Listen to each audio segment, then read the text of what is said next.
ان کے عمل کا کتنا بڑا اثر پڑا. مورخین نے لکھا, ابن حشام لکھتا ہے, عیسائی لڑکیوں نے چھلانگیں لگا دی, کوٹھی سے نیچے آ گئی, کہنے لگی عام مسلمانوں وہ قرآن ہمیں بھی سنا کے جاؤ جس میں اتنی اسپرٹ ہے, اتنی طاقت ہے, جو حسن کے نظارے سے روک دے, جو گانے بجانے سے روک دے. یہ تو آدمی کے دل کا سکون ہے. نہ گانا سنتے ہو نہ حسن کا نظارہ کرتے ہو, جاتے والے یوں نہ جاؤ, ہمیں بھی وہ قرآن سنا کے جاؤ.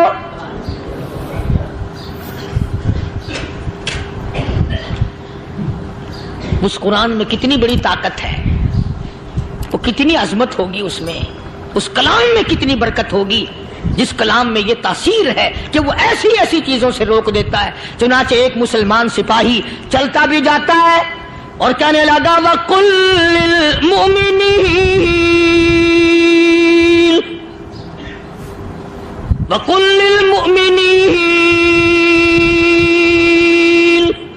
قرآن کی آیت پڑھ کے سنائی. سینکڑوں نہیں بے شمار لڑکیاں ایک مسلمان کی زبان سے اللہ کا قرآن سن کے کہنے لگی, اور جانے والوں چھوڑ کے نہ جاؤ, ہمیں بھی کلمہ پڑھاؤ.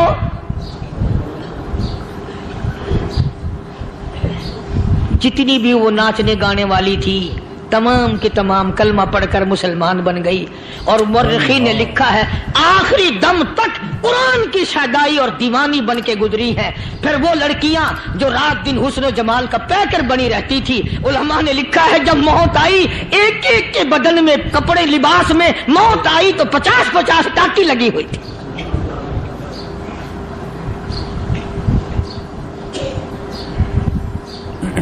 بظاہر تو آج بھی بڑی جھاڑا پنجی ہے, بڑی صفائی ہے, بڑی دوڑ دھوپ ہے.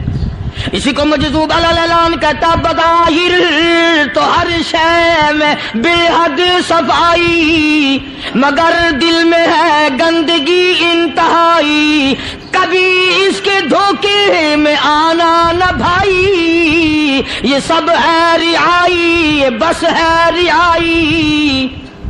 یہ تو چیز ہی کچھ نہیں. بڑے بڑے دھندے ہمیں پلٹتے دیکھے, بڑے بڑے نظام بگڑتے دیکھے. محمد عربی صلی اللہ تعالی علیہ وسلم کے دربار میں بڑے بڑے لوگ آتے تھے. اللہ غنی, نگاہ نبوت نے جس کو رنگ دیا سبحان اللہ, پھر قیمت تو بن گیا, وہ اسلام کی دولت سے پیچھے نہ ہٹا. کوئی پیچھا پھر کے دیکھا ہی نہیں کہ ہم کیا کر رہے ہیں. ایک لذت تھی, ایک کیف تھا, ایک سرور تھا صحابہ کرام کو. کہاں سے وہ چیز ہم لائیں, کیسے ہم میں وہ چیز پیدا ہوگی. جنگ بدر ہوا, بڑی بہترین بات ہے, توجہ لکھ کے لے جاؤ, انشاءاللہ قبروں میں دعائیں دو گے. جنگ بدر ہوا, 70 سے زیادہ کافر پکڑے گئے, مدینے میں پکڑ کے قیدی بنا کر کے لائے گئے. تنگ دستی کا زمانہ ہے, 1 سال نہیں ہوا مسلمان اجڑ کے آئے تھے, مار کھا کے آئے, پریشان ہو کر آئے, دن دولت چھوڑ کر لٹا کر آئے. ان کے پلے کیا تھا. شام کا وقت ہوا, مدنی کریم صلی اللہ تعالی علیہ وسلم نے مسجد کے دروازے میں کھڑے ہو کر اعلان فرما دیا, کون ہے, کون ہے جو میرے مہمانوں کو کھانا کھلائے. اور وہ مہمان کوئی شہنشاہ نہیں تھے, ہیں بھی کافر, ہیں بھی اسلام کے دشمن, آئے بھی صحابہ کرام کو مارنے, میدان جنگ سے پکڑ کے لائے گئے, جنگی قیدی ہیں.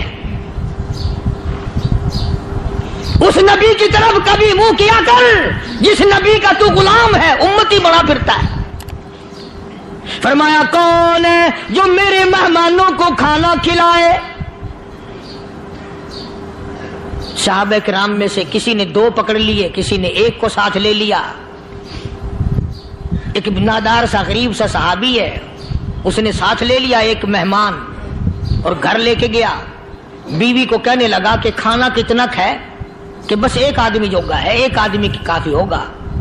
کان میں کہنے لگا اپنی بیوی کے، دستور تھا عرب کا، مہمان اور میزبان اکٹھے کھایا کرتے تھے، اپنی گھر والی کے کان میں کہنے لگا کہ اس کے آگے کھانا رکھ دیں گے مہمان کے، جب یہ کھانا شروع کر دے گا کسی بہانے سے دیوا بجھا دیو، میں یوں ہی منہ کو خالی ہلاتا رہوں گا، یہ کھانا کھا لے گا، پیٹ بھر جائے گا اس کا۔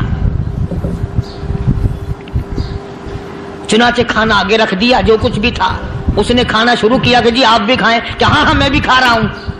بس یوں ہی کھانے میں بھی ہاتھ لگائے، منہ کو بھی ہاتھ لگائے اور منہ کو چلائے بھی برابر، بیوی نے چراغ بجھا دیا۔ یہ عمل تو صحابی کر رہا ہے اپنے گھر میں، ادھر قرآن کریم نازل ہو گیا محمد کریم صلی اللہ علیہ وسلم کی ذات پہ، فرمایا وَيُؤْثِرُونَ عَلَىٰ أَنفُسِهِمْ وَلَوْ كَانَ بِهِمْ خَصَاصَةٌ وَمَن يُوقَ شُحَّ نَفْسِهِ فَأُولَٰئِكَ هُمُ الْمُفْلِحُونَ۔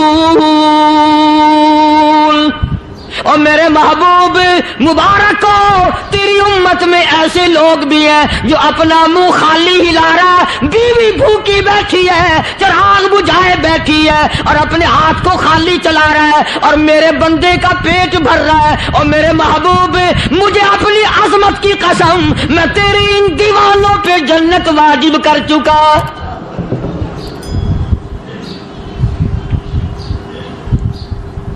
اب حضور صلی اللہ علیہ وسلم نے تو ان کو نہیں سکھایا تھا کہ تو جا کے ایسا کرنا، قدرتی مزاج ایسا بنا دیا تھا۔ ایک اور موقع آیا مدینے پاک میں، جنگی قیدی اور جگہ سے اسی طرح سے آئے، ایک صحابی ایک اور آدمی کو، جنگی قیدی کو کافر میں گھر لے گیا۔ بیوی کہنے لگی کہ ایک ہی آدمی کا کھانا ہے بس، انہوں نے کہا اس کو دے دو۔ وہ کافر جنگی قیدی کہنے لگا جی آپ بھی کھائیں، کہنے لگا بھی بات ہے صاف، ایک آدمی کا کھانا ہے، تو کھانا کھا، میں درخت کے پتے چبا لیتا ہوں۔ وہ کہنے لگا میں کھاؤں گا پتے، انہوں نے کہا تو رئیس آدمی ہے مکے کا، میں پرانا غریب ہوں، مجھے پتے چبانے کی عادت ہے، تیرے پیٹ میں درد نہ ہو جائے، میں عادی ہوں پتے چبانے کا۔ اس نے پتے چبا لیے، کافر مسافر اور مہمان جو تھا جنگی قیدی اس کو کھانا کھلا دیا۔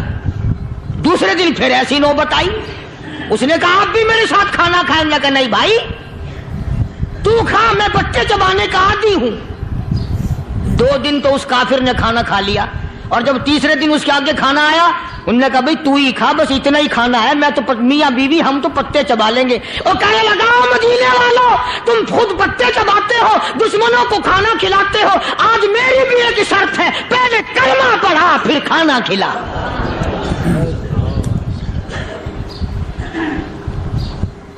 آج میری بھی ایک شرط ہے۔ 2 دن کے عمل نے کفر کو مٹا دیا، اسلام چمک گیا۔ 2 دن کے عمل نے، میرا تیرا 60 سال کا عمل ہے، کبھی کسی کافر کو مسلمان بنایا؟ الٹے ہی کام، ہر غلط، ہر معاملہ الٹا ہی ہے، ہر آدمی بیزار ہوتا ہے، یار دین تو کچھ نہیں، یار اسلام کچھ نہیں، یارو ایمان کچھ نہیں۔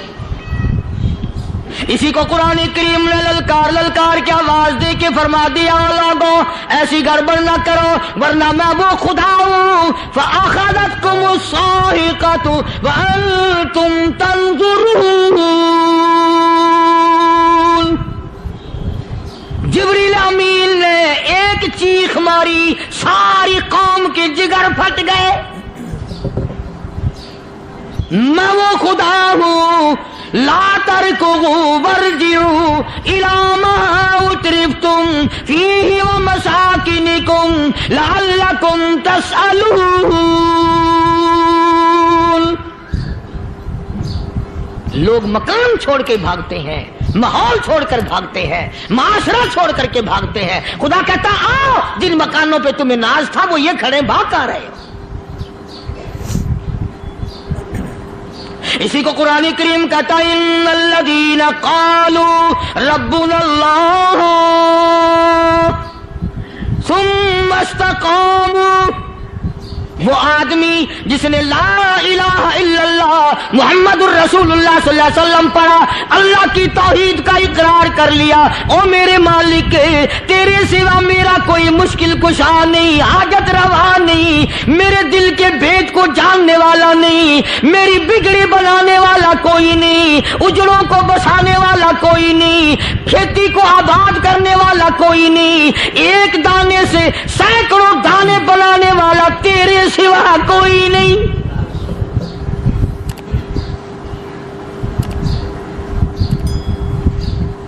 کھیتوں میں جاؤ،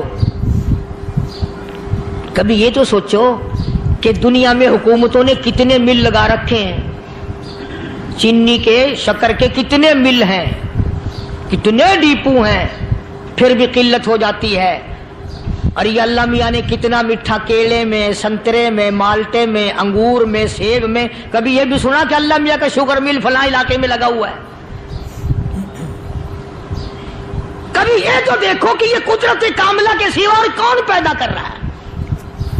فرمایا جس نے اللہ کی توحید کا اقرار کر لیا، محمد عربی صلی اللہ علیہ وسلم کی ختم نبوت کا اقرار کر لیا، خدا کے بعد خدا کوئی نہیں، مصطفیٰ کے بعد نبی کوئی نہیں۔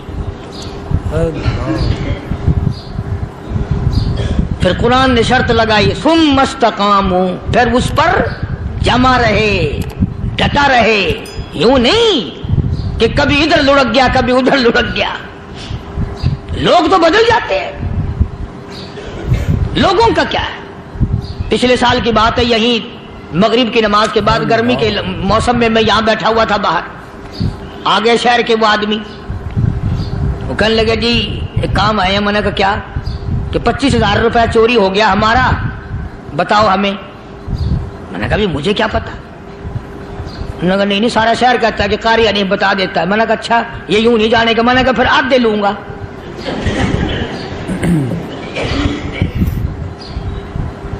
25,000 گم ہوئے ہیں نا، 12.5 میرے 12.5 تمہارے۔ کہنے دیکھو نا جی بال بچے چھوٹے چھوٹے غریب بچے ہیں جن کے وہ پیسے ہیں۔ میں نے کہا اچھا میں بادشاہ لگا ہوا ہوں؟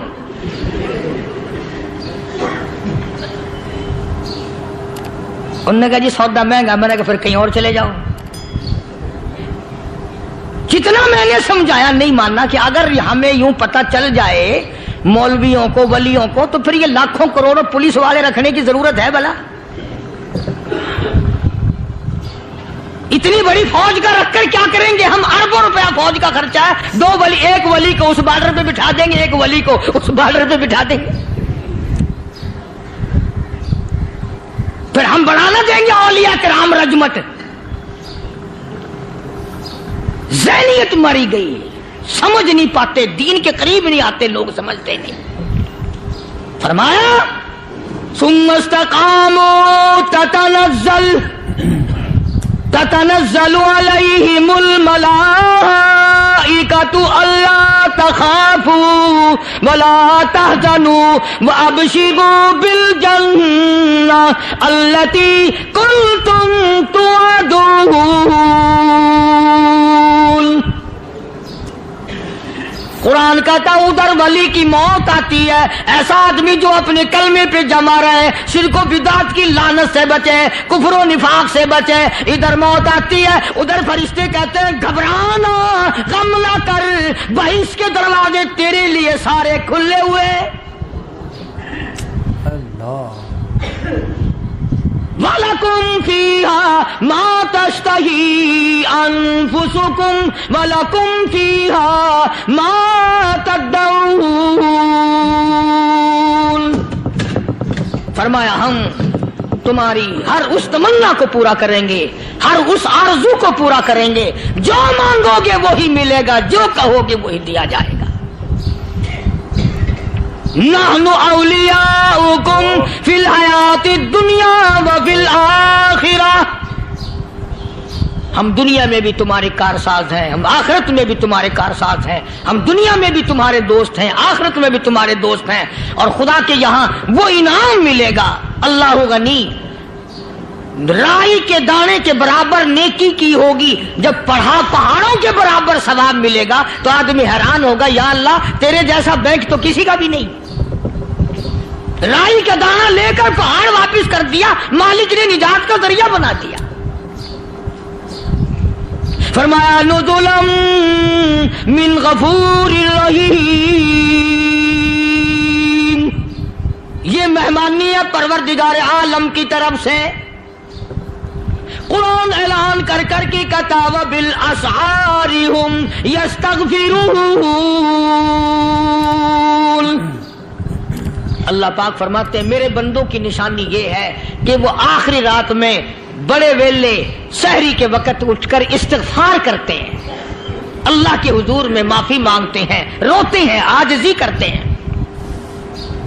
کہتا کہ ایک تڑپ سی دل میں امنگتی ہے، ایک درد جگر میں ہوتا ہے، ایک تڑپ سی دل میں امنگتی ہے، ایک درد جگر میں ہوتا ہے، ہم رات کو رویا کرتے ہیں جب سارا عالم سوتا ہے۔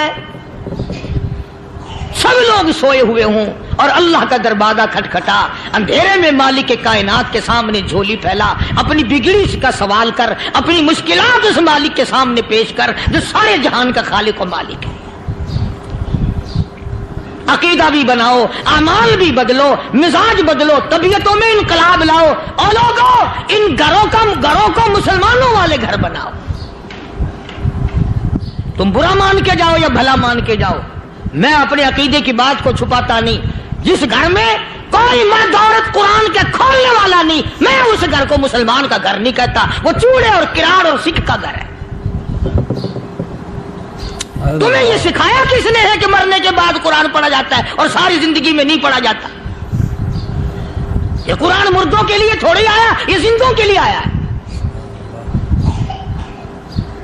حدیث پاک میں آتا ہے، حضور کریم سب کہہ دو صلی اللہ علیہ وسلم نے فرمایا، عیسیٰ علیہ الصلوۃ والسلام ایک قبرستان سے گزرے، گورستان سے گزرے تو ایک قبر کو دیکھا، وہ نبی ایسا تھا، اس کے معجزات ایسے تھے۔